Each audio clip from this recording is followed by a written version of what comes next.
existe-t-il un monde des idées? Un royaume au-delà de la réalité tangible dans laquelle flotteraient les idées qui nous parviennent. Quand on parle d'idées, on peut penser à la beauté dans une œuvre d'art, à la notion de bien derrière une action, ou encore au concept mathématique.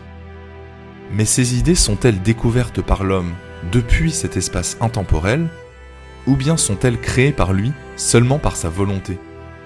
En d'autres termes, est-ce que l'idée existait avant qu'il y ait un homme pour la penser? Cette question nous invite à un voyage sur le chemin des essences, où nous chercherons le beau, le bien et le vrai, des grottes platoniciennes au concept du surhomme.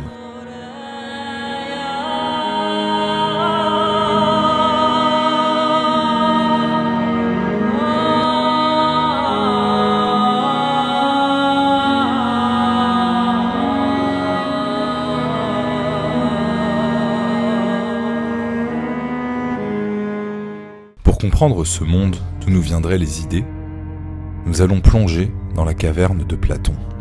Dans le livre 7 de la République, Platon développe sa fameuse allégorie de la caverne. On imagine des hommes dans une caverne. Ils ne peuvent pas bouger ni tourner la tête. Un feu brûle derrière eux, illuminant la grotte. Des porteurs défilent derrière, entre eux et le feu, tenant des objets et des figures devant les flammes, ce qui projette des ombres sur le mur. Les prisonniers, toute leur vie, n'ont jamais vu que ces ombres. Ils les prennent pour la réalité, pour les choses elles-mêmes. Quand ils voient l'ombre d'un chat sur le mur, pour eux, c'est ça un chat.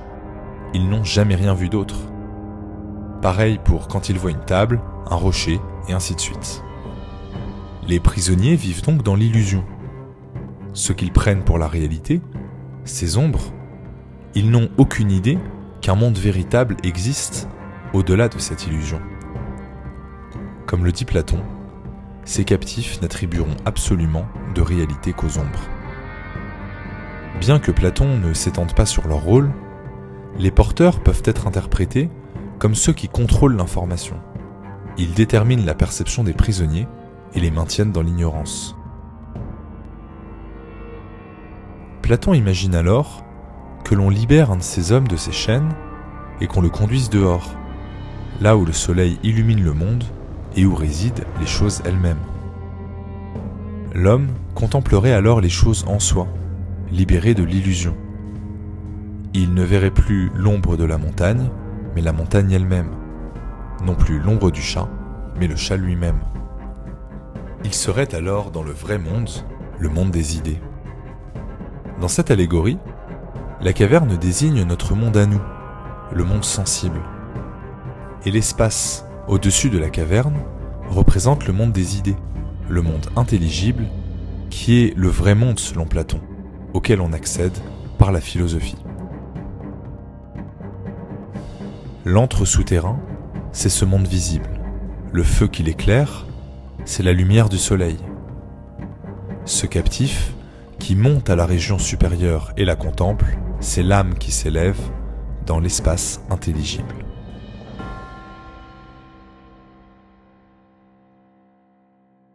Ce monde des idées, c'est là où existait le cercle avant qu'il ne soit tracé. C'est là où existe le bien avant que je ne crée une association caritative. Le beau avant que je ne crée une œuvre d'art. Le vrai avant que je ne fasse une découverte scientifique. Ils y existaient en tant que concept, et nos représentations dans le monde sensible n'en sont que des incarnations particulières et imparfaites. Donc pour Platon, lorsque nous faisons le bien, ou que nous cherchons le beau, nous ne posons pas de nouvelles valeurs.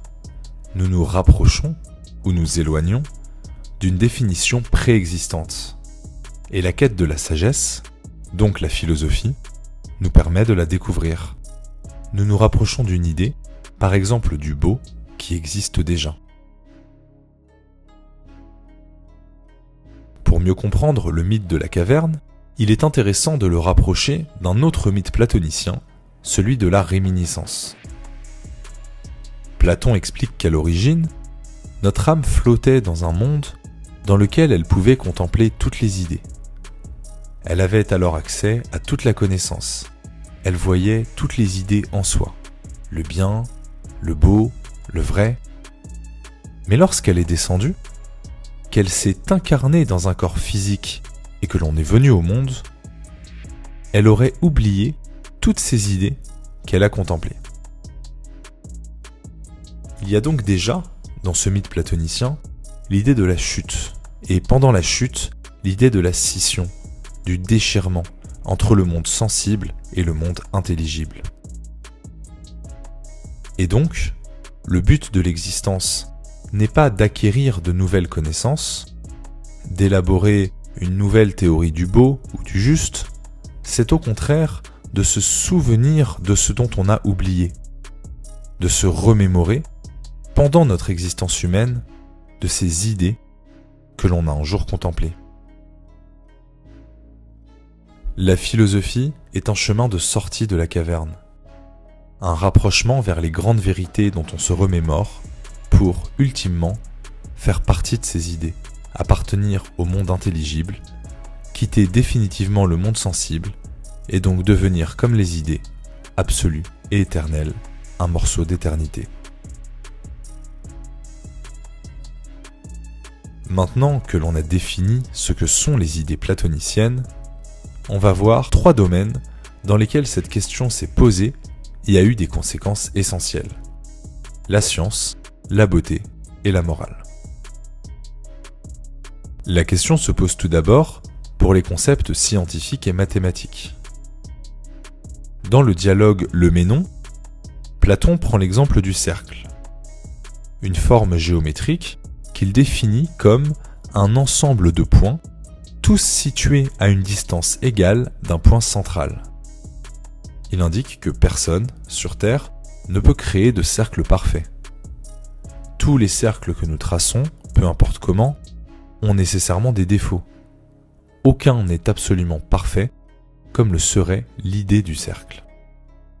C'est donc bien qu'il y a une idée du cercle, le cercle parfait qui existe dans le monde des idées, le monde intelligible, et ses manifestations imparfaites dans le monde sensible, qui tente de s'en rapprocher.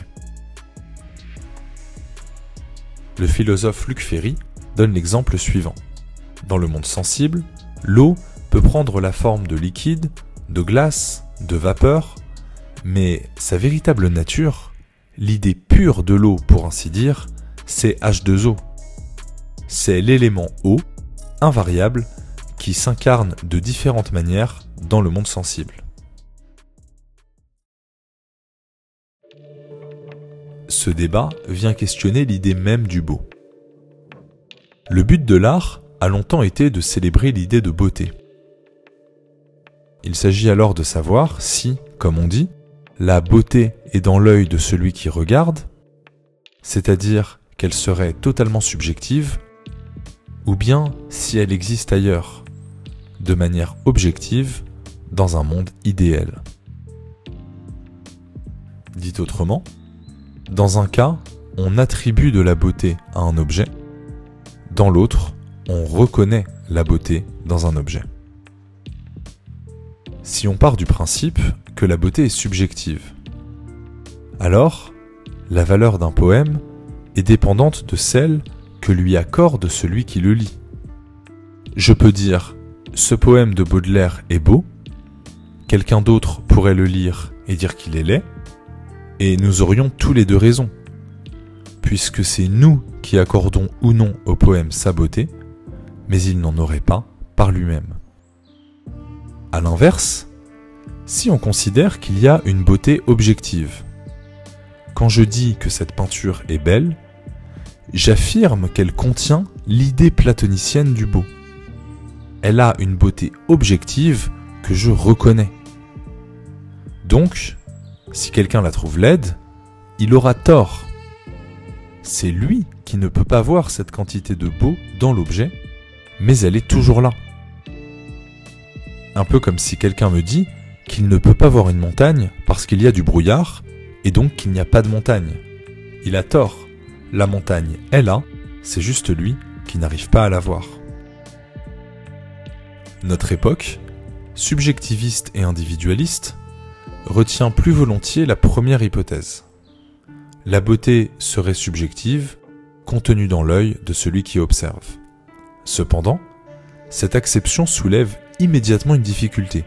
Si la beauté n'existe pas en soi et est subjective, alors comment expliquer le consensus?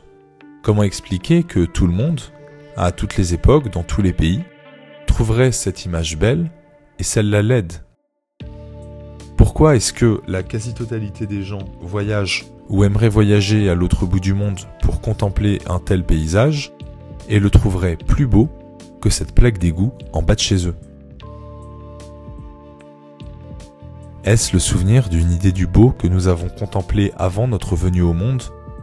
Un écho lointain qui nous parvient dans les notes d'une mer agitée, le murmure du vent dans les feuillages, ou le soleil qui fait rougir la roche, ravivé par le spectacle de la nature sublime, ou bien y a-t-il une autre explication?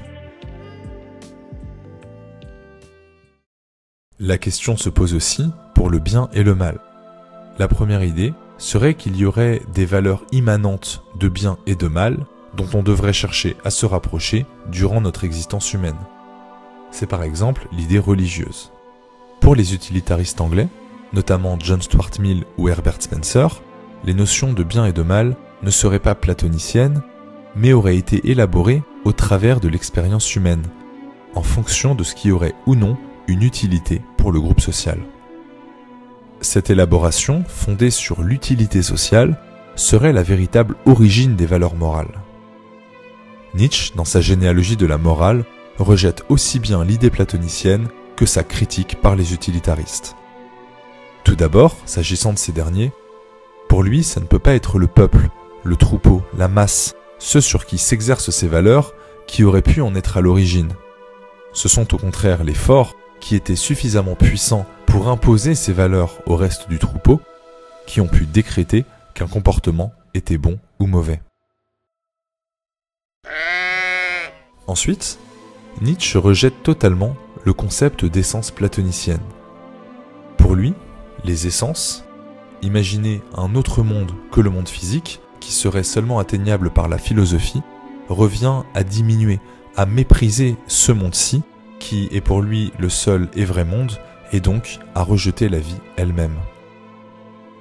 Nous créons ces autres mondes que Nietzsche appelle des arrière-mondes lorsque nous sommes terrifiés par la vie, que nous en craignons les épreuves, les difficultés, les exigences, et que nous courons nous réfugier dans des abstractions, à l'abri de ce réel qui nous fait si peur. Le surhomme, la figure que Nietzsche propose d'atteindre, lui, habite pleinement le réel. Il en embrasse la beauté et l'horreur, les tragédies et les joies, il rit entièrement, pleure entièrement, vit entièrement, et détruit tout ce qui pourrait chercher à l'éloigner de la vie, cette expérience qui doit être traversée pleinement. De plus, ces faux mondes sont difficilement atteignables. Ils ne le sont qu'en suivant les préceptes de ceux qui prétendent les avoir découverts. Cela passe par exemple par l'apprentissage de la philosophie pour Platon.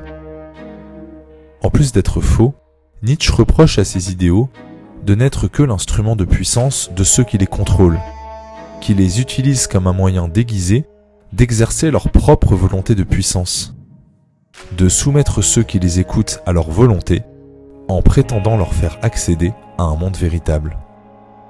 Chercher le vrai, c'est s'avouer impuissant à le créer.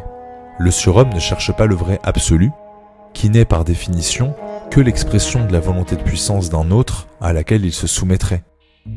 Le surhomme est au contraire celui qui pose des valeurs sur un mode aristocratique avec la grâce et l'impétuosité d'un enfant. En définitive, il est possible que les idées soient antérieures à l'homme qui les pense, ou bien qu'elles soient érigées par lui. Peut-être sommes-nous en permanence visités par des essences, dans nos rêves, à travers notre intuition ou notre raison. Mais peut-être aussi que nos valeurs sont issues d'une généalogie solitaire, la solitude vertigineuse d'un colosse qui n'a que sa propre existence pour supporter les valeurs qu'il érige dans l'absurdité du monde. Sans arrière-monde, sans béquille idéale, directement exposé au coup de l'existence. Alors, continuons à chasser les essences, à essayer d'atteindre ce royaume sublime et invisible, ou bien transcendons-nous dans cette solitude, celle de l'homme, un roi puissant et mélancolique, capable de créer ses propres valeurs.